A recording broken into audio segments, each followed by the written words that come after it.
I'm Kim Case with the Department of Elementary and Bilingual Education, and I'm here to talk about our partnership that we have with Placentia Yorba Linda School District and some of the opportunities that have arisen as a result of this partnership.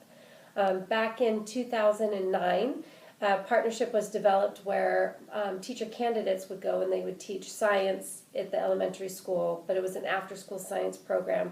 And it happened to be at a school site that I was familiar with the classroom teachers as well as with the administration.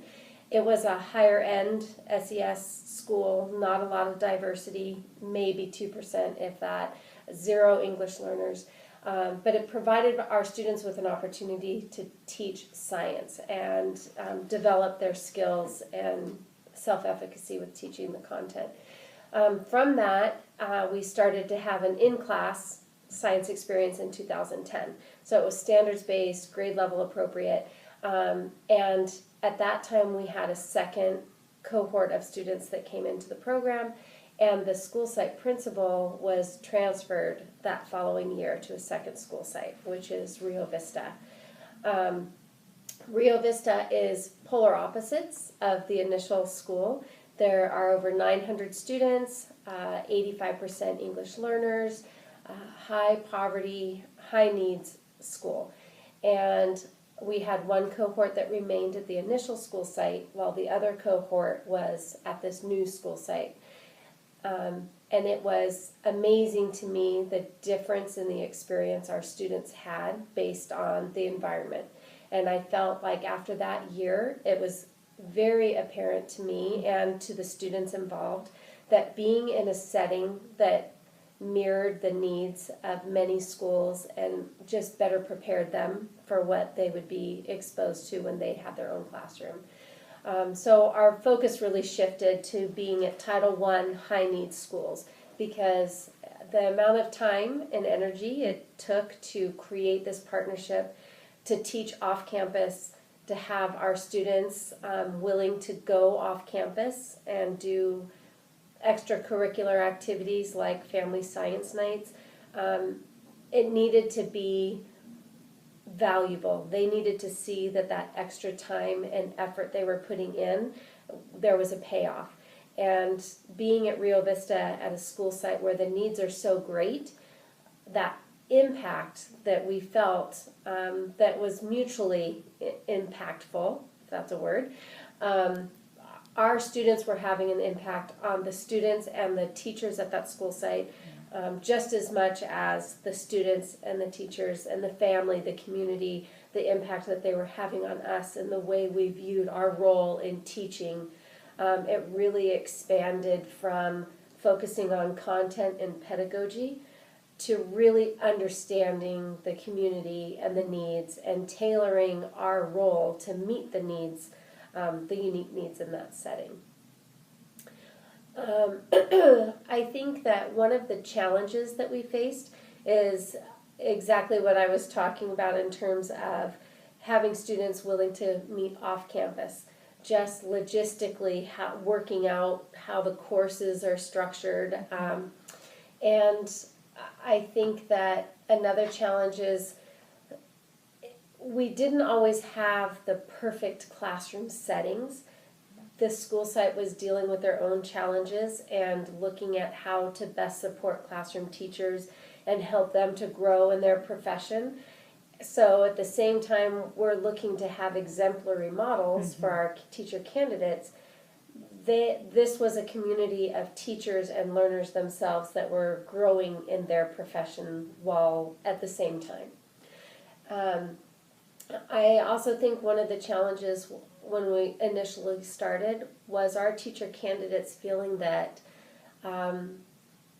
they were going into a setting to provide a service, that these were high need students, that it was almost like they were doing charity work to work in this environment. But that is also one of the most positive outcomes is as those weeks went by, you could see students realizing the difference and that it wasn't about feeling sorry for these children, it wasn't about feeling sorry for the community, that they are perfectly happy in their community and you could see the students transform in terms of feeling that they were benefiting from being in that setting, not the reverse of when it started.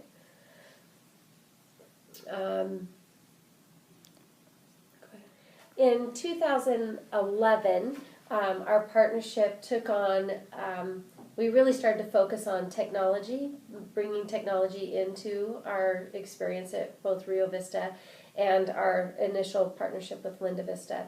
The department purchased iPads, and our students would check iPads out and use them in the classroom settings.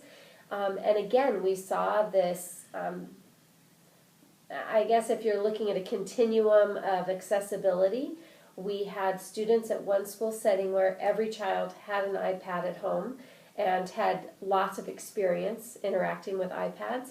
And we had another school setting where in the one classroom, the first time we used iPads, the classroom teacher came over and said, it's like there's something magical happening. Not one child has ever touched an iPad, and you could see it. You could just feel this, this excitement and this newness to something that these children had never been exposed to before. And that following year, our IT department here at the university, actually the vice president of instructional technology, was extremely generous and donated 70 iPads to the Title I school, the Rio Vista school site where we were. And we were able to provide, it ended up being 110 iPads because of some department support and some grants that we were able to receive. We did some professional development with the school site teachers right at the beginning of summer. So they had summer for themselves to be feeling more prepared to use this iPad technology in their instruction. And then we rolled it out in the beginning of the next school year. And now they have 3 carts of iPads that are being used every day. They're checked out all day long across TK through 5th grade. And to us, it became an issue of accessibility. Why is it that in the same school district we have some students that are using technology extensively and they have access to that technology at home and it's being reinforced on multiple levels, and then we have a school site that's same school district where not one child has that same opportunity?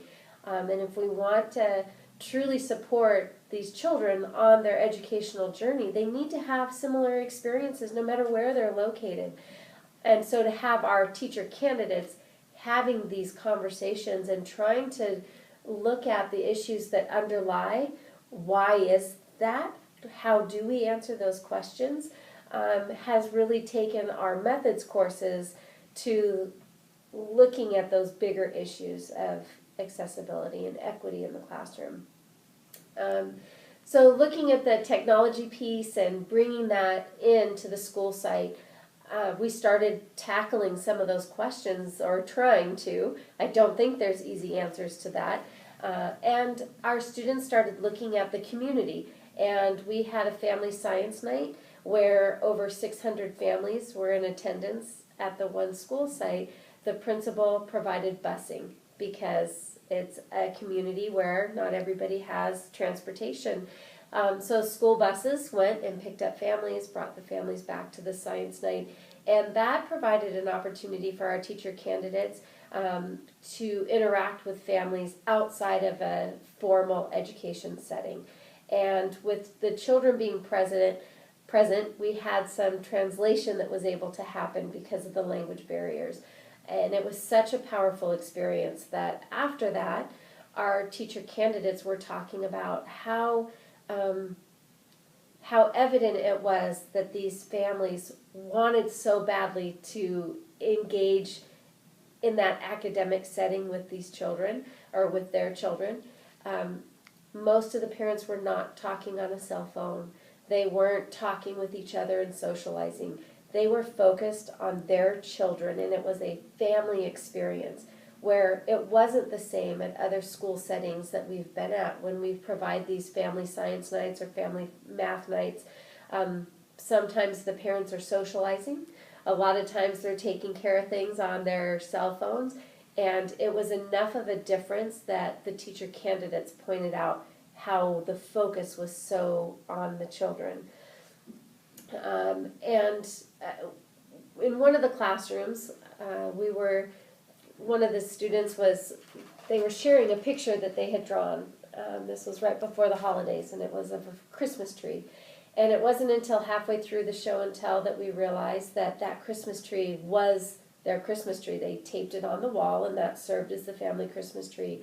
And it was explained to us later on by the principal at the school that because of the rate of homelessness at the school, that many of the families are, I want to say off the top of my head, it's about 65% are considered homeless, classified as homeless, because there may be 4 families living in a 3-bedroom apartment. So the entire family shares one room, so their Christmas, obviously the way they set up for the holidays is different, and they use this picture as their Christmas tree.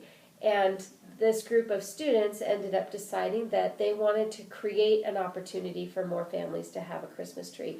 And through Club Teach, they raised, this year we have 58 Christmas trees that are being donated. So the school site, along with the administration and the classroom teachers, I have identified the 58 neediest families, and they will show up on a designated day, and they'll receive a Christmas tree.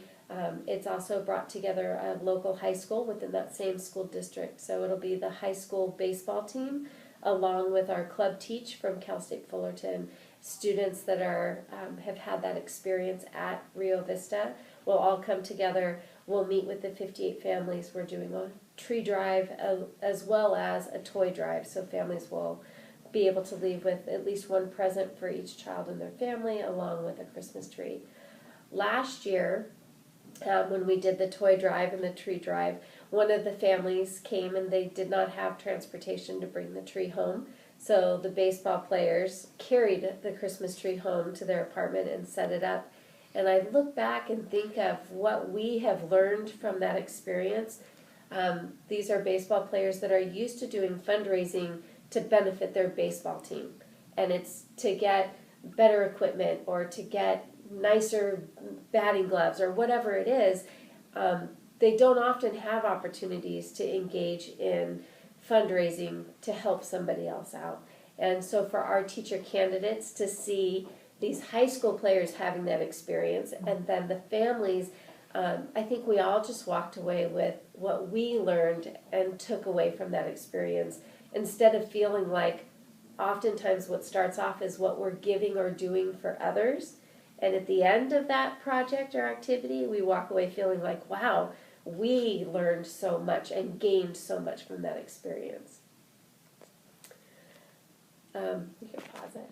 So one of the opportunities that I enjoy most about both teaching within our department, as well as I'm an alumni from our department, is the fact that these partnerships are so valued, and they're so supportive. And the partnership allows us to keep our teaching and learning experiences authentic.